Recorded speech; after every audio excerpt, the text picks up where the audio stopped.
علی بھائی، اگلا سوال ہے۔ میں نے اپنی جوانی میں بڑے ذوق و شوق سے قرآن حکیم حفظ کیا تھا اور بعد میں اس کی خوب مشق بھی جاری رکھی، لیکن اب مجھے بھولنے کی بیماری ہو چکی ہے، جس کی وجہ سے مجھے اب قرآن کا بہت سا حصہ یاد نہیں رہا۔ اب دوبارہ سے یاد کرنا بہت ہی مشکل کام ہے۔ ایسی صورتحال میں میری توبہ کا کیا طریقہ ہوگا؟ دیکھیں جی، یہ مشکل کام تو ہے، اس میں کوئی شک نہیں ہے۔ اگر کسی کو واقعی جینون بیماری ہو گئی ہے، بڑھاپے میں ہو جاتی ہے بھولنے کی بیماری، تو لا یکلف اللہ نفسا الا وسعها، اللہ تعالیٰ کسی جان پہ اتنا ہی بوجھ ڈالتا ہے جس کا وہ متحمل ہوتا ہے۔ البتہ توبہ واجب ہوگی، اللہ کی طرف رجوع لاتے رہیں، کوشش جاری رکھیں، جتنا یاد ہو جائے، باقی اللہ تعالیٰ معاف کرنے والا ہے۔ اور یہ حفظ والا معاملہ واقعی بڑا سینسٹیو ہے۔ ہمارے مدارس جتنے حافظ بنا کے نکال رہے ہیں نا، ان میں سے 50% بھی مشکل سے ہوں گے جو بعد میں یاد رکھتے ہیں، اور عورتوں میں تو شاید 10% کوئی عورتیں ہوں جو بعد میں قرآن یاد رکھتی ہیں۔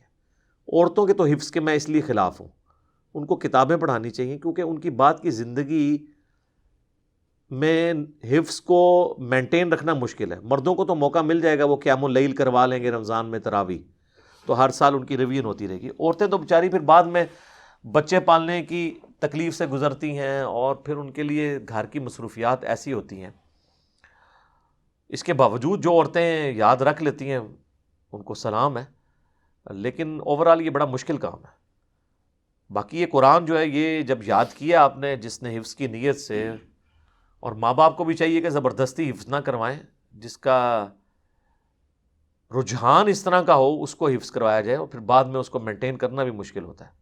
ادروائز آپ دیکھ رہے ہیں کہ جو حافظ قرآن ہے نا جی، وہ جب غلط طریقے پہ چڑھتے ہیں تو پھر عوام بھی پناہ مانگتی ہے ان سے، بلکہ بعض اوقات بعض علاقے کے جو ڈان ہیں ان کا تعارف کرواتے ہوئے بتایا جاتا ہے یہ حافظ بھی ہے، تو جو چھوٹے موٹے ڈان ویسے ہی ڈر جاتے ہیں کہ اچھا ایک ڈان اتو حافظ بھی، یعنی مدرسے جو دی تربیت ہوئی ہے، تو ظاہر ہے تو بہت چھوٹی عمر میں ہی ایجوکیٹ ہو گیا ہوتا ہے نا۔ تو بخاری اور مسلم دونوں میں حدیث ہے، نبی صلی اللہ علیہ وآلہ وسلم نے فرمایا کہ حفظ کے حوالے سے، جن لوگوں نے حفظ کیا ہوتا ہے، اس ذات کی قسم جس کے قبضے قدرت میں میری جان ہے، قرآن سینوں سے نکل جانے میں اس اونٹ سے بھی زیادہ تیز ہے جس کی رسی کھلی ہوئی ہو۔ جیسے اونٹ جس کی رسی کھلی ہو نا بھاگ جاتا ہے، تو قرآن بھی سینے سے نکل جاتا ہے۔ ایک اور حدیث ہے بخاری اور مسلم میں، نبی علیہ السلام نے فرمایا کہ یہ مت کہا کرو کہ میں آیت بھول گیا ہوں، بلکہ کہا کرو کہ آیت مجھے بھلا دی گئی ہے۔ ظاہر ہے آپ حفاظت نہیں کریں گے تو بھلا دی جائے گی۔ اور فرمایا قرآن یاد کرتے رہو، کیونکہ قرآن سینے سے نکل جانے میں اونٹ کی مانند ہے جس کی رسی کھلی ہوئی ہو۔ یہ الفاظ اس حدیث میں بھی ہے۔ ایک اور حدیث ہے بخاری اور مسلم کی، اس میں نبی علیہ السلام فرمایا قرآن کی خبر گیری لیتے رہو، یعنی جو حافظ قرآن ہے وہ بار بار ریپیٹ کرتا رہے دورہ قرآن۔ قسم ہے اس ذات کی جس کے قبضے قدرت میں میری جان ہے، نبی علیہ السلام نے فرمایا کہ قرآن سینے سے نکل جاتا ہے جس طرح کہ ایک اونٹ جس کی رسی کھلی ہوئی ہو وہ اپنے ریوڑ میں سے بھاگ کے نکل جاتا ہے۔ تو یہ آپ علیہ السلام نے مثال بیان کی تاکہ لوگ قرآن کی حفاظت کریں۔ باقی جو حفاظت نہیں کرتے تو اس کے لیے پھر وہ ایک طویل حدیث ہے صحیح بخاری میں، جس میں نبی علیہ السلام کو کئی ایک عذابات دکھائے گئے جو قبر میں یا آخرت میں دیے جائیں گے خواب کی شکل میں۔ اور بخاری مسلم کی حدیث ہے کہ نبیوں کا خواب جو ہے وہ وحی الہی ہوتا ہے، بلکہ قرآن میں سورہ الصافات میں 102 نمبر حدیث میں آیت کے اندر آیا ہے کہ حضرت ابراہیم علیہ السلام کو بیٹے کی قربانی کا جو حکم ہوا تھا وہ خواب کے ذریعے ہوا تھا۔ تو خواب نبوت کا 46واں حصہ ہے، یہ بھی الفاظ ہیں بخاری مسلم میں۔ نبی کا خواب میں شیطان کو دخل نہیں ہوتا، وہ ڈیفینیٹلی وحی الہی ہوتا ہے۔ تو نبی علیہ السلام کو ایک خواب بڑا طویل دکھایا گیا جس میں کئی ایک عذابات دکھائے گئے، اور اینڈ پہ پھر فرشتے نے بتایا کہ یہ عذاب کیا تھا۔ اس میں سے ایک عذاب یہ دکھایا گیا کہ ایک شخص زمین پہ چت لیٹا ہوا ہے اور اس کے سرہانے ایک شخص کھڑا ہے، ظاہر ہے کوئی فرشتہ، جس نے بڑا بھاری پتھر اٹھایا ہوا ہے اور وہ اس کے سر پہ پھینکتا ہے اور سر زمین کے ساتھ یوں برابر ہو جاتا ہے، اور برابر ہو کے وہ پتھر لڑکتا ہوا تھوڑی دور چلا جاتا ہے۔ وہ فرشتہ وہ جا کے پتھر اٹھاتا ہے، وہ جتنی دیر میں اٹھا کے واپس آتا ہے نا، اللہ اکبر. اتنی دیر تک اللہ تعالیٰ اس کا سر دوبارہ ٹھیک کر دیتا ہے, پھر وہ سر پہ مارتا ہے, پھر وہ پچک جاتا ہے, پھر وہ لڑک کے دور جاتا ہے, وہ پھر لے کے آتا ہے, اس دیر تک پھر دوبارہ اس کا سر بن جاتا ہے دوبارہ. اور اس میں الفاظ ہیں یہ عذاب قیامت تک جاری رہتا ہے. اور بعد میں رسول اللہ کو بتایا گیا کہ یہ وہ شخص ہے آپ کی امت میں سے جس نے قرآن کا علم سیکھا لیکن نہ دن قرآن کے مطابق گزارا نہ رات قرآن کے مطابق گزاری. آپ کو بتایا جاتا ہے حافظ قرآن جو ہے نا خود بھی جائے گا, میں اگلے الفاظ نہیں استعمال کرتا, اور کارل بھی لے جائے گا. وہ کون سا حافظ قرآن جو خود جنت میں جائے گا اور گھر والوں کو لے جائے گا؟ یہ تو اللہ تعالیٰ فرما رہا ہے کہ قرآن نہ دن کے مطابق نہ. اب مجھے بتائیں کتنے حافظ قرآن ہیں جن کا دن اور رات قرآن کے مطابق ہے؟ ان کو تو پتہ ہی نہیں کہ قرآن کے اندر لکھا کیا ہوا ہے. اور پھر جب ہم کہتے ہیں کہ یار حافظ قرآن کی کوئی فضیلت نہیں ہے, کہتے ہیں یہ دیکھیں جی قرآن کی توہین کرتا ہے. یار مجھے آپ بتا رہے ہیں کہ میں قرآن کی توہین کر رہا ہوں؟ اللہ کے بندو, مجھے پتہ ہے کہ تلاوت کی ایک فضیلت ہے, اس سے کس کو انکار ہے؟ وہ جامع ترمذی میں حدیث ہے کہ نبی صلی اللہ علیہ وآلہ وسلم نے فرمایا کہ قرآن کے ہر حرف پہ اللہ تعالیٰ 10 نیکیاں دیتا ہے. اور میں نہیں کہتا کہ الف لام میم یہ 3, میں نہیں کہتا یہ ایک حرف ہے, یہ 3 حرف ہیں. الف پہ بھی 10 نیکیاں, لام پہ بھی 10 اور میم پہ بھی 10. وہ فضیلت اپنی جگہ ہے. لیکن کیا قرآن اس لیے نازل ہوا تھا کہ آپ صرف ثواب کمائیں گے اور اس کے اوپر عمل نہیں کریں گے؟ اور جتنے فضائل آپ کو حافظ قرآن کے بتائے جاتے ہیں وہ کمپلیمنٹری ہیں باقی ساری احادیث کے ساتھ. یہ تو اسی طریقے سے ہے جیسا کہ جو قرآن حکیم کے منہ میں اپنا لقمہ ڈالنے والے لوگ ہیں, سورۃ البقرہ کی آیت نمبر 62 سے لیتے ہیں کہ جی چاہے کوئی یہودی ہو, عیسائی ہو, ایمان والا ہو یا صابی ہو, جو اللہ اور یوم آخرت پہ ایمان لے آئے تو قیامت والے دن نہ کوئی خوف ہوگا نہ غم. تو ہم اس کو بتاتے ہیں بھائی ایمان بالرسالت بھی ضروری ہے. وہ کہتا ہے اس میں لکھا تو کوئی نہیں ہوا. ہم کہتے ہیں ایمان بالرسالت کا تو پیچھے ذکر ہو چکا ہے کہ پہلے ایمان لانا ہے نبیوں کے اوپر, اور دوسرا یہودی عیسائی جو ہے وہ کسی پیغمبر کو ماننے کی وجہ سے ہو رہا ہوتا ہے نا. تو اپنے اپنے زمانے میں جو اپنے پیغمبروں کے ماننے والے ہیں وہ اس میں ایمان بالرسالت امپلائڈ ہے, وہ کہتے ہیں اس میں موجود نہیں ہے. تو یہ بھی آپ بھی وہی کام کر رہے ہیں کہ حافظ قرآن میں امپلائڈ ہے کہ حافظ جو قرآن کے مطابق عمل بھی کرتا ہو. بخاری مسلم میں حدیث ہے کہ جو حافظ قرآن ہے وہ جب قرات کر رہا ہوتا ہے وہ مقرب فرشتوں کے ساتھ ہوتا ہے. مسلم میں الفاظ ہے ماہر قرآن, اور بخاری میں حافظ قرآن. اور جو اٹک اٹک کر قرآن پڑھتا ہے اس کو دگنا اجر ملتا ہے. لیکن یہ کیا حافظ وہ ہے جو صرف حفظ کیا ہوا ہے, نہ وہ نماز پڑھتا ہے نہ سنت کے مطابق زندگی گزارتا ہے, بلکہ اتنا بڑا شیطان بنا ہوا ہے کہ شیاطین بھی اس سے پناہ مانگتے ہیں. اس کے بارے میں آپ یہ فضیلت کہیں گے؟ باقی حدیثیں آپ بھلا دیں گے. سنن ابی داؤد میں حدیث ہے جس کی سند کمزور ہے, لیکن المستدرک للحاکم میں صحیح سند کے ساتھ وہی روایت موجود ہے کہ جس نے قرآن حفظ کیا, جو قرآن صاحب قرآن, اس میں الفاظ ہیں یعنی جو قرآن کا حافظ ہے, قرآن کو یاد کرنے والا ہے, اور اس کے مطابق عمل کیا, تو اس کے ماں باپ کو ایسا تاج پہنایا جائے گا جس کے سامنے سورج کی روشنی بھی ماند پڑ جائے. تو یہ حافظ ذرا ڈھونڈ کے تو لائیں, سورج روشن ہے, ذرا کوئی ایک حافظ ڈھونڈ کے لائیں قرآن کے مطابق عمل کرے. یہ کہنا آسان ہے. پھر وہ جو ایک اور حدیث ہے جامعہ ترمذی کے اندر, سنن ابی داؤد کے اندر, کہ قیامت والے دن اللہ تعالیٰ صاحب قرآن کو کہے گا کہ قرآن جس طرح دنیا میں ترتیل سے پڑھتا تھا پڑھتا جا, تلاوت کرتا جا, اور منزلیں جنت کی طے کرتا جا, جہاں پہ تیری آخری آیت ہوگی وہی تیری منزل ہوگی. سر یہ اس شخص کے لیے ہوگا کہ جس نے قرآن پہ عمل نہیں کیا ہوگا, نہ کوئی نماز پڑھی ہوگی, نہ قرآن کے مطابق عقیدے رکھے ہوں گے. وہ جنت میں جائے گا کہاں سے؟ باقی ساری چیزیں معاف ہوگی, حافظ ہو گیا. تو مسلم کی وہ حدیث کہاں گئی 246 کہ بندے کے کفر اور اسلام کے درمیان فرق نماز ہے. بے نمازی حافظ, موسمی حافظ جو صرف نکلتے ہیں تراویح کے زمانے میں تراویح پڑھا کے ان دنوں میں داڑھی بڑھا لیتے ہیں, پھر بعد میں مڑا کے پھر وہ دنیا داری کے کام شروع کر دیتے ہیں اور نمازیں چھوڑنا شروع کر دیتے ہیں. ان حافظوں کے لیے یہ فضیلت ہوگی, شرم کریں خود. اور ایک جو روایت ہے جو کمزور روایت ہے ترمذی کے اندر, چلے میں ان کے لیے بیان کر دیتا ہوں, ابن ماجہ میں بھی ہے کہ نبی علیہ السلام نے فرمایا جس نے قرآن پڑھا اور اس پر عمل کیا اور اس کے حلال کو حلال جانا اور حرام کو حرام جانا, وہ اپنے گھر والوں میں سے 10 ایسے لوگوں کی شفاعت کرے گا جن پہ جہنم واجب ہو چکے گی. وہ خود بھی جنت میں جائے گا, ان کو لے جائے گا. لیکن کون؟ جس نے قرآن کے حلال کو حلال اور قرآن کے حرام کو حرام جانا. سر یہ تو حافظ قرآن کا استاد بھی اپنے بارے میں دعویٰ نہیں کر سکتا کہ میں نے پریکٹیکلی قرآن کے حلال کو حلال اور حرام کو حرام جانا ہے. بالکل اس کے اپوزٹ چل رہے ہوتے ہیں. آپ دیکھیں کہ ہمارے ایک دوست ہیں زائد چیپا بھائی، اسلام 360 جنہوں نے سافٹ ویئر بنایا.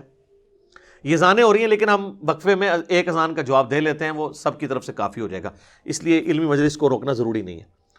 وہ زائد بھائی مجھے کہتے ہیں ایک دن فون پہ کہ یہاں کراچی میں ایک آپ کے اسٹوڈنٹ ہیں، بڑی عمر کے ہیں، وہ اچھے یعنی امیر آدمی ہیں اور کئی مدرسوں کو وہ سپورٹ کرتے ہیں، تو وہ آپ کی ویڈیوز دیکھ کے گمراہ ہوئے ہیں انورٹڈ کاما میں. تو اتنا انہوں نے اثر لیا، کیونکہ میں تو بار بار قرآن قرآن قرآن کی بات کرتا ہوں، تو وہ بیچارے مدرسوں میں چلے گئے اور انہوں نے مدارس کے جو محتمم استاد تھے ان کے سامنے کہا کہ جی میرے سامنے ایک ایسا آئیڈیا آپ کے لیے کہ امت کا مسئلہ حل ہو سکتا ہے کہ آپ حافظ قرآن کو اس وقت تک ڈگری نہ دیں جب تک وہ قرآن ترجمے سے نہ پڑھ لے. ایڈی سادہ گال ہے سر. وہ بیچارہ سیدھا آدمی تھا، اس نے کہا یہ تو ویلکم کہیں گے جب یہ بات کی ہے. تو میں نے کہا یار وہ تو بڑی بات ہے کہ کسی نے یہ بات سن بھی لی ہے، وہ تو نہیں کبھی چاہتے کہ ترجمے سے پڑھیں. کہتا نہیں جی بعض نے سنی ہے لیکن بعض غصہ کھا کے انہوں نے کہا اندھا یہ بات بھی نہیں کرنی آپ نے، کیونکہ ظاہر ہے کہ وہ چاہتے نہیں سر کہ قرآن ترجمے سے کوئی پڑھے. ان کی جو امپائرز ہیں وہ کیسے قائم رہیں گی؟ یہ پورا روٹی روزی کا نظام مدارس کے اوپر چل رہا ہے. سر آج آپ مدرسے ختم کر دیں، یہ تو لوگ کہہ رہے ہیں نا پی ٹی اے کی گورنمنٹ میں 1 کروڑ لوگ بے روزگار ہو گئے، 1 کروڑ ایک دن میں ہو جائیں گے، آپ مدرسے ختم کر دیں. یہ سارا حفظ کا نظام اس کے اوپر چل رہا ہے کہ آپ حفظ کروائیں ایک بچے کو، باقی سارے کارلے کام چک کے رکھو، 10 بندے نوں لے جائے گا. کتے حلال کو حلال جانا، حرام کو حرام جانا. تو کس طرح وہ جب کوئی یہ کرے گا نہیں. لوگ بڑے سادہ بن کے ان کو مشورے دے رہے ہوتے ہیں، یہ آپ کو پتہ ہی نہیں ہے، یہ آپ بڑا خطرناک کھیل ان کے ساتھ کھیل رہے ہیں کہ آپ ان کو یہ مشورہ دے رہے ہیں کہ آپ نے حافظ کو ڈگری نہیں دینی جب تک وہ قرآن ترجمے سے نہ پڑھ لے. تو یہ جو حفظ کروانے والے اکثر ہیں ان کی تو اپنی ڈگری جعلی نکل آئے گی، کیونکہ ان کو بھی نہیں پتا. چھڑے حافظ ہی ہوتے ہیں نا. علماء بیچ میں سے کتنے ہیں جن کو مطلب قرآن ترجمے کے ساتھ آتا ہے؟ وہ تو یہ کبھی بھی پریفر ہی نہیں کریں گے. حالانکہ اسلام کی تعلیمات یہ ہیں کہ آپ نے قرآن پہ عمل کرنا ہے. سورۃ الفرقان کی آیت نمبر 30، وقال الرسول یا رب ان قوم اتخذوا هذا القرآن مہجورا. رسول اللہ شکایت کریں گے کہ میری امت نے قرآن کو پیٹھ کے پیچھے ڈال دیا تھا، میری قوم نے قرآن کو پیٹھ کے پیچھے ڈال دیا تھا. آپ کو شفاعت رسول کی آدھی بات بتائی گئی ہے، شکایت رسول نہیں بتائی گئی. اور صحیح مسلم میں حدیث ہے القرآن حجت لک او علیک، یا قرآن تیرے حق میں قیامت والے دن حجت بنے گا یا تیرے خلاف بن جائے گا. قرآن میں جب آپ پڑھتے ہیں نا لعنت اللہ علی الکاذبین، اور آپ خود جھوٹ بول رہے ہوتے ہیں، تو قرآن پڑھ کے آپ اپنے اوپر خود لعنت کر رہے ہوتے ہیں. قرآن آپ کے خلاف خود حجت بن رہا ہوتا ہے. جب تک قرآن کا آپ کو فہم نہیں آئے گا، اس کا ترجمہ نہیں پتا ہوگا. بڑے فخر سے بتاتے ہیں جی قرآن وہ کتاب ہے جو دنیا میں سب سے زیادہ پڑھی جاتی ہے. ساتھ یہ بھی بتایا کریں قرآن وہ مظلوم کتاب ہے جو دنیا میں سب سے زیادہ بغیر سمجھ کے پڑھی جاتی ہے. ہمارے آباء و اجداد اخبار کے لیے تو جا کے چوراہوں پہ بیٹھ جاتے تھے، چائے والے ہوٹلوں پہ کہ دسو اج دی کیڑی خبر آئی ہے. لیکن ساڈے کسی بزرگ بابے نے کہتے قرآن نہیں پڑھ کے مولوی نے کہا کہ 10 مولانا یہ کی لکھے ہے. اللہ دے خاطر انہیں ایک قدر کیتی ہے. تو تسی بزرگوں نو یاد کر کے کہندے بڑے چنگے ویلے سن. نہ سر، صحابہ تابعین تبع تابعین کے بعد جو اچھا وقت اس دور میں آیا ہے نا کہ ہر بچے کے ہاتھ میں قرآن ترجمے والا بخاری مسلم پہنچ گیا، اسلام نے اپنی ہسٹری میں اتنا اچھا وقت نہیں دیکھا. آپ خوش نصیب ہیں جناب، آپ کو اللہ نے وہ دور دیا ہے. اس طرح کا دور تو پچھلے 1000 سال میں مسلمانوں نے نہیں دیکھا. یہ قرآن کے ترجمے بھی اب آ کے یہ 100 سال پہلے ہی زیادہ تر شروع ہیں. شاہ ولی اللہ دہلوی نے کیا، لیکن بعد میں یہ جو مین جو یہ ایک سمجھ لے ایک سیلاب امڑ آیا ہے تحقیق کا، اور یہ ہر فرقے کے ایک ایک نہیں کئی مولویوں نے ترجمے کیے ہیں، یہ تو ان 100 سالوں کے اندر ہوا ہے. تو یہ ترجمے کس لیے کیے انہوں نے؟ ہمارے لیے. صحابہ کرام کی زبان کیا تھی؟ عربی. اکثر لکھنا پڑھنا بھی نہیں جانتے تھے، عربی سنی سمجھ لیا. ہماری زبان کیا ہے؟ اردو. ہماری زبان میں بڑے بڑے علماء نے جب ترجمے کر دیے تو اب ہمیں اردو سیکھنے کے لیے تو کہیں نہیں جانا پڑنا. وہ چند ایک دقیق مسائل لے آتے ہیں اٹھا کر، جی یہ دیکھیں جی یہ لکھا ہوا یہ بتائیں. انہوں چھاڑ یار، جو کوئی واضح لکھے وہ دی گل کر. تو متشابہات اٹھا کے لے آتا ہے، دل میں ٹیڑھ پانا نا. اس لیے قرآن کا تو اکثر محکمات ہیں، تذکیر ہے، نصیحت ہے. وہ قرآن بار بار کہہ رہا ہے وَلَقَدْ يَسَّرْنَا الْقُرْآنَ لِلذِّكْرِ فَهَلْ مِن مُدَّكِرٍ. قرآن ہم نے نصیحت کے لیے آسان کر دیا ہے کوئی سمجھنے والا؟ ہے کوئی نصیحت حاصل کرنے والا؟ تو بالکل آسان ہے. لیکن انہوں نے حافظ کی رٹ لگا کے اور اب حال یہ ہے کہ محفل قرات ہوتی ہیں اور عذاب کی آیات پڑھی جا رہی ہوتی ہیں اور آڈینس بھی کہتی ہے سبحان اللہ، بجائے اللہم اجرنا من النار پڑھنے کے یا اللہم لا تجعلنا منہم، اے اللہ ہمیں ان میں شامل نہ کرنا، یہ پڑھنے کی بجائے وہ سبحان اللہ کہہ رہے ہوتے ہیں، کیونکہ ان کو پتہ ہی نہیں ہے کہ یہ آیات کون سی آئی ہوئی ہیں۔ اور اکثر اوقات تو ہمارے جیسے لوگ جن کو قرآن کی سمجھ ہے وہ بیچارے کسی ایسے امام کے پیچھے کھڑے ہو جائیں جس کو یہی نہیں پتہ کہ اب میں نے قرات کو کہاں پہ مکمل کر کے رکوع کرنا ہے، تو بندہ عجیب سا ایک ذہنی الجھن کا شکار ہو جاتا ہے۔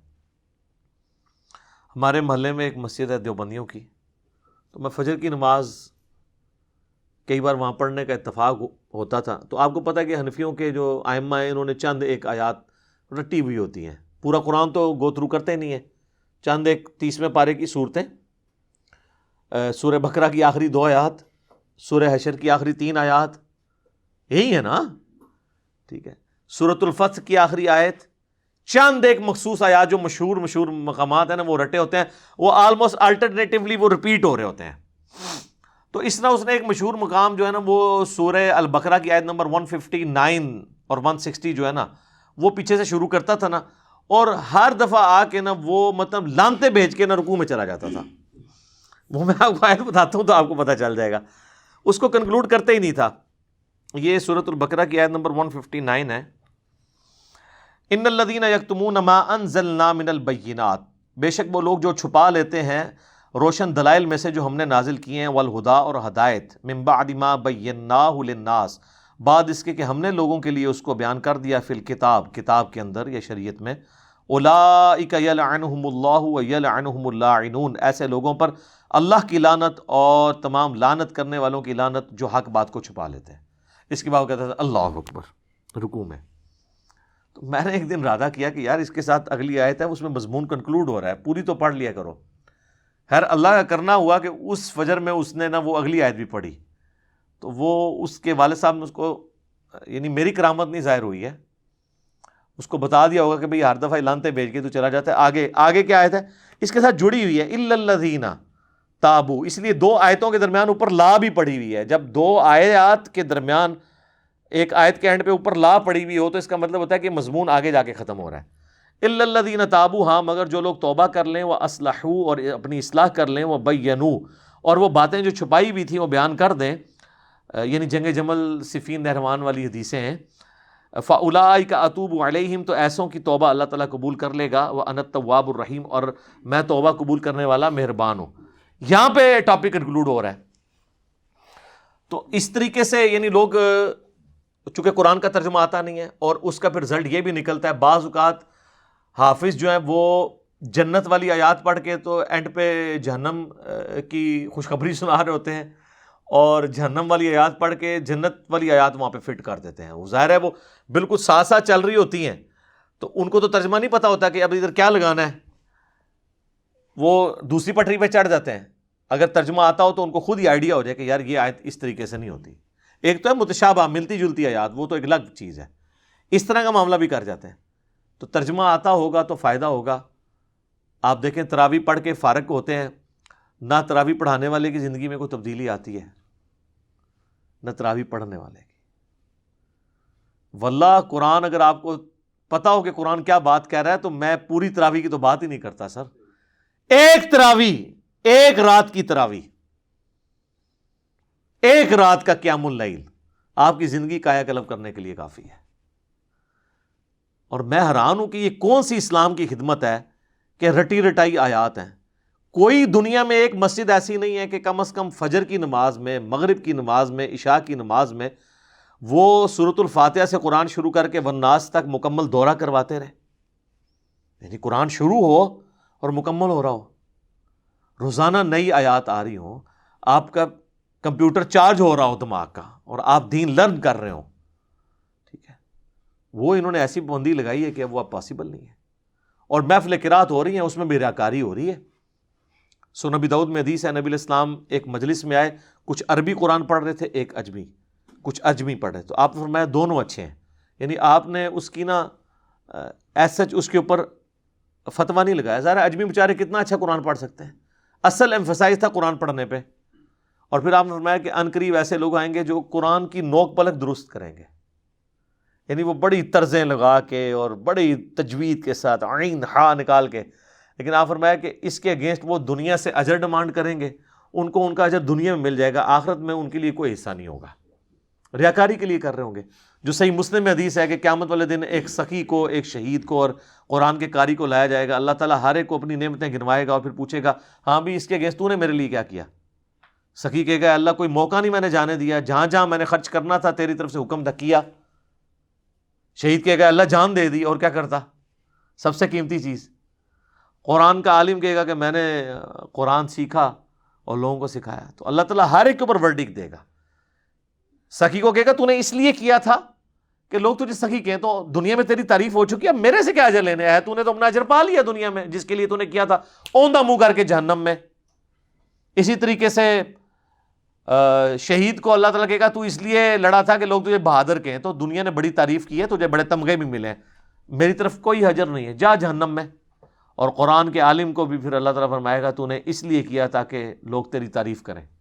تو لوگوں نے تو دیکھے نا پھر کیا استاذ العلماء نہیں لکھا تیرے ساتھ، کیا یہ میں آج اس کو بریف کر رہا ہوں، تیرے ساتھ لکھا نہیں ہے مفسر قرآن، اور اس سے خطرناک یادگار اسلاف۔ یہ بہت خطرناک لفظ ہے، یہ باز آ جائے یادگار اسلاف لکھنے سے۔ اس کا مطلب یہ ہے کہ جتنا بڑا فراڈیا یہ ہے نا، جن اسلاف کی یاد یہ تازہ کر رہا ہے وہ اس سے بڑے فراڈیے تھے، اگر وہ ہے تو، ہو سکتا ہے نہ بھی ہو، لیکن یادگار اسلاف نہ لکھا کریں، کیونکہ اس سے جو ہے نا وہ عجیب و غریب وسوسے لوگوں کے دماغ میں آئیں گے، اور کیا کیا دمیں آگے اور پیچھے لگائی جاتی تھی، تجھے اجر مل چکا، اوندھا منہ کر کے جہنم میں۔ تو یہ قرآن خالی زبانی رٹنا کافی نہیں ہے۔ اور میں یہ کہتا ہوں صرف یہ ایک کام کر لیتے ہیں نا، جو میرا کلپ بھی ریکارڈ ہوا تھا کہ آپ موبائل سے دیکھ کے قرآن یا مصحف ہاتھ میں پکڑ کے پڑھ سکتے ہیں یا سن سکتے ہیں۔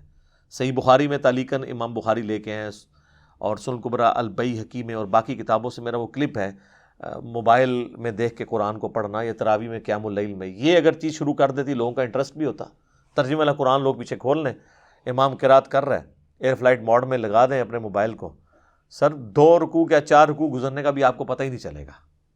ابھی لوگوں کو نماز لمبی ہونے میں کوفت اس لیے ہوتی ہے کہ ان بیچاروں کو پتہ نہیں ہے کہ بات کیا ہو رہی ہے، وہ بیچارے صحیح چیختے ہیں، ان کا انٹرسٹ کس بات میں ہوگا؟ وہ تو بس کھڑے ہوئے طرز کے اوپر، اور طرز بھی اگر گئی گزری ہو پھر تو ان کے لیے کوئی موٹیویشن نہیں کھڑا ہونا۔ اس کے اگینسٹ آپ دیکھیں وہ خبریں سن لیں گے اور فلموں کے ٹریلرز دیکھ لیں گے، پوری فلمیں دیکھ لیں گے، کیونکہ وہ سمجھ آ رہی ہوتی ہیں۔ قرآن چونکہ سمجھ نہیں آ رہا ہوتا تو وہ کیوں کھڑے ہوں گے؟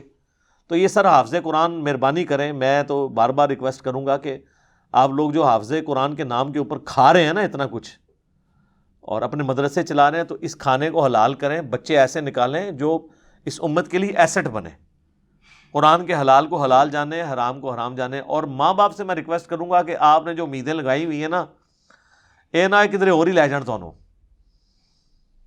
یہ وہ حافظ قرآن نہیں ہے آپ کے بنا رہے ہیں کہ جس کے اوپر یہ سارے فضائل ہیں، یہ کوئی اور ایک وکھرے جہاں کے حافظ پیدا کر رہے ہیں۔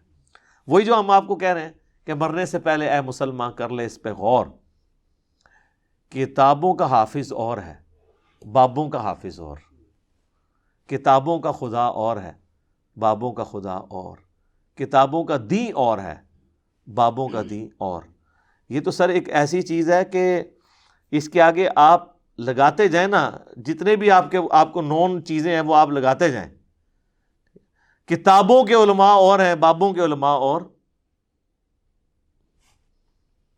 کتابوں کے اولیاء اور ہیں، بابوں کے اولیاء اور، ہر چیز یہ ایک ڈیفرنٹ بنا کے پیش کی ہے۔ تو ہم چیخ و پکار کر کے آپ کو چیزیں سمجھا ہی سکتے ہیں، باقی زبردستی تو کسی کے ساتھ نہیں کر سکتے۔ یہ چند ایک گزارشات تھی۔ میرا ایک کلپ بھی انہوں نے آؤٹ آف کانٹیکسٹ کاٹا تھا کہ یہ کہتا ہے جی حافظ قرآن کی کوئی فضیلت نہیں ہے۔ اس طرح آؤٹ آف کانٹیکسٹ چیزوں کو نہ کاٹیں۔ جو شخص قرآن کی تلاوت کے فضائل کے اوپر، صورتوں کے فضائل کے اوپر لیکچر ریکارڈ کرا چکا ہو اور اس میں یہ بھی بتا چکا ہو کہ عربی پڑھنے سے بھی ثواب ہوگا، اس کے ایک جملے کو آؤٹ آف کانٹیکسٹ لینا اسی طریقے سے ہے جس طرح سورہ بقرہ کی آیت نمبر 62 کو لینا کہ جو اللہ پر یوم آخرت پہ ایمان لے آئے، چاہے یہودی ہو چاہے عیسائی ہو، لا خوف علیہم ولا ہم یحزنون، اور آپ ایمان بالرسالت کو کہیں جی نکال دیے بیچ میں سے، اس طرح تو آپ قرآن کے ساتھ بھی کھلواڑ کر سکتے ہیں. بر مجھے کوئی فرق نہیں پڑتا اس طرح کی چیزوں کا. اس کی وجہ یہ کہ سننے والوں کو بھی پتہ ہے کہ یہ بات اس طریقے سے نہیں ہوئی ہوگی. آؤٹ آف کنٹیکسٹ اگر آپ چیزیں کاٹیں گے تو وہ پھر اس طرح آپ کے گلے فٹ ہوں گی. لہٰذا قرآن و حدیث میں اگر کہیں حافظ کا لفظ بھی صحیح بخاری میں اگر آیا تو اس حافظ سے مراد وہی ہے جس حافظ کی خصوصیات نبی علیہ السلام نے بیان کی ہیں. اگر وہ حافظ وہ والا نہیں ہوگا تو نہیں. جس طرح ہم کہتے ہیں نماز وہ ہوگی جو نبی علیہ السلام نے تعلیم فرمائی ہے. اگر نماز آپ نے اپنے طریقے سے پڑھنی ہے تو آپ اس کو نماز ضرور بولیں گے, لیکن یہ وہ نماز نہیں جو آپ کو نجات دلائے گی. وہ حافظ قرآن آپ کو نجات نہیں دلا سکتا, نہ اپنی نجات کروا سکتا ہے اگر وہ والا حافظ خالی حافظ ہی ہے اور اس کے اوپر عمل نہیں کرتا بلکہ اس کے الٹ چل رہا ہے. کیا اللہ تعالیٰ کا مقصد یہ تھا؟ تو آپ دیکھ لیں, پھر انہوں نے آپ کو طوطے بنا بنا کے نکالے ہیں, اور اینڈ رزلٹ یہ ہے کہ ابھی اس وقت آپ کہتے ہیں جی اتنے ملین حافظ ہیں, لیکن ان ملین میں سے آپ ذرا نکالیں کہ ان کو ترجمہ آتا ہے. ترجمہ کہاں سے آنا ہے جب آپ نے بزرگوں کے خواب نقل کر دیا. احمد بن حنبل کا خواب جی فضائل اعمال میں لکھا ہے, احمد بن حنبل کو خواب میں اللہ کی زیارت ہوئی تو اللہ نے سے پوچھا انہوں نے کہ تیری بارگاہ میں قرب کا ذریعہ کیا ہے؟ تو انہوں نے کہا میری کتاب قرآن. میرے خیال یہ کافی تھا. وہ کہتے ہیں نہیں, احمد بن حنبل نے آگے سے پوچھا کہ یا اللہ سمجھ کے یا بغیر سمجھ کے. سر بندہ کہاں اٹھتا ہے, اللہ تعالیٰ سے یہ بندہ سوال کرے گا اور احمد بن حنبل کرے گا. چلے آپ کا کوئی جاہل عالم کر لیتا تو سمجھ آتی کہ اس بونگے کو پتہ ہی نہیں ہے. احمد بن حنبل کو تو قرآن کا اسلوب نہیں پتہ تھا کہ قرآن اس لیے نازل ہوا کہ بغیر سمجھ کے, جو قرآن چیخ چیخ کے کہہ رہا ہے کہ وَأُوحِيَ إِلَيَّ هَذَا الْقُرْآنُ لِأُنذِرَكُم بِهِ وَمَن بَلَغَ. اے نبی تم فرماؤ قرآن اس لیے مجھے وحی کیا گیا میں اس کے ذریعے تمہیں نصیحت کروں, جس تک یہ قرآن پہنچے وہ بھی اس کے ذریعے نصیحت کرے. فَذَكِّرْ بِالْقُرْآنِ مَن يَخَافُ وَعِيدٍ. قرآن کے ذریعے اے نبی آپ لوگوں کو نصیحت کریں جو اللہ کی دھمکی سے ڈر جائے. جس کو یہ آیتیں پتہ ہوں, یا احمد بن حنبل کو بھی آپ نے جاہل پھر ثابت کروانا ہے, ان کو نہیں یہ باتیں پتہ تھی. تو کہتے ہیں جی آگے سے اللہ نے کہا کہ چاہے سمجھ کے یا بغیر سمجھ کے. یعنی اللہ نے جو پیغمبر اپنا بھیجا, کتاب نازل کی, صحابہ کرام وہ سیکھتے رہے. اب وہ حدیث کہاں گئی صحیح بخاری کی کہ تم میں سب سے بہتر وہ ہے جو قرآن سیکھے اور سکھائے. یہ سیکھنے اور سکھانے سے کیا مراد تھا؟ عربی جب قرآن سیکھے اور سکھائے گا تو وہ عین سیکھ رہا ہوگا, ہا سیکھ رہا ہوگا نہیں, قرآن کو حفظ کر رہا ہوگا اپنی زبان میں اور اس کی تعلیمات کو سیکھ رہا ہوگا. ہمیں جب یہ کہا جائے گا نا قرآن سیکھے اور سکھائے تو اس سے مراد صرف اس کی قرات سیکھنا نہیں ہوگا, اس کا فہم بھی ہے. اگر فہم آپ نہیں سیکھتے تو آپ کو وہ سارے فضائل حاصل نہیں ہوں گے. تم میں سب سے بہترین وہ ہے جی. اس طریقے سے بخاری مسلم میں حدیث ہے کہ دو ہی لوگ ہیں جن پہ رشک کیا جا سکتا ہے. ایک وہ جسے قرآن کا اللہ نے علم دیا ہو اور وہ خود بھی عمل کرتا ہو, لوگوں کو بھی سکھاتا ہو, اور دوسرا جسے اللہ تعالیٰ نے مال دیا ہو وہ اللہ کی راہ میں خرچ کرتا ہو. یہ دو ہیں اس قابل کہ اگر کسی نے حسد کرنا جائز ہوتا, یا جسے آپ رشک کہہ لیں پازیٹیو حسد کو, تو ان لوگوں پہ جائز ہوتا کہ یار اللہ تعالیٰ ہمیں ایسا بنا دے. تو یہ کن لوگوں کے بارے میں ہے جو صرف یہ سکھاتے ہیں عین کہاں سے نکلنی ہے, ہا کہاں سے نکلنی ہے, ضاد کہاں سے نکلنی ہے, سا سین صاد یہ. اور آپ حیران کن بات دیکھیں, جن علماء کو یہ ترجمہ آتا ہے نا قرآن کا, یہ عربی آتی ہے, ان کو عین ہا نہیں آتی, وہ پنجابی میں قرآن پڑھ رہے ہوتے ہیں. اور جن کو قرات آتی ہے ان کو ترجمہ نہیں آتا. دیکھا آپ نے فرق؟ ایک پاسو چپ کر رہے ہیں دوسرے پاس نکل جاتا ہے, دوسرے پاسو کر رہے ہیں دوسرے پاس نکل جاتا ہے. سارے انہوں کمبائن کرو. بہت کم حافظ قرآن ہیں جن کو ترجمہ آتا ہے, اور بہت کم علماء ہیں جو قرآن صحیح پڑھ سکتے ہیں. آپ قاریوں کے پاس کبھی بیٹھے ہیں, وہ اتنا علماء کا مذاق اڑاتے ہیں, کہتے ہیں یار دیکھو جاہل آدمی پڑھ رہا ہے کس طرح, اور وہ طرزیں لگا کے اتنے لمبے الفاظ کھینچ رہے ہوتے ہیں. وہ کہتے ہیں یار یہ دیکھو تو قرآن کی لخن جلی کر دی ہے اس نے یہاں پہ, اور وہ ہوتے ہیں علامہ. بعد میں انہیں علماء کے ہاتھ بھی چوم رہے ہوتے ہیں جا کے, وہ قاری صاحبان پروٹوکول دے رہے ہوتے ہیں. تو اللہ سے ڈر جائیں, قرآن کو سیریس لیں, اور حافظ قرآن اگر کوئی بن رہے ہیں, میری ویڈیوز ان تک پہنچے تو مہربانی کریں میرے بھائی, اپنی ایفرٹ جتنی حفظ پہ آپ پٹ کر رہے ہیں نا, کم از کم اتنی ہی نا بعد میں پٹ کریں اس کو سمجھنے کے لیے. ادروائز پھر یہ ایک ایسی کتاب ہے کہ جو یعنی ایک مظلوم کتاب ہے, آپ بھی ظالموں میں شامل ہو جائیں گے. اخبار جتنا بھی آپ اس کو جو ہے وہ مرتبہ دینے کے لیے تیار نہیں ہے. اللہ تعالیٰ کو کیا قیامت والے دن منہ دکھائیں گے. میں تو صرف ایک رو رو کے عرض ہی کر سکتا ہوں کہ مرنے سے پہلے اے مسلمان کر لے اس پہ غور, کتابوں کا خدا اور ہے, بابوں کا خدا اور. ٹھیک ہو گیا جی.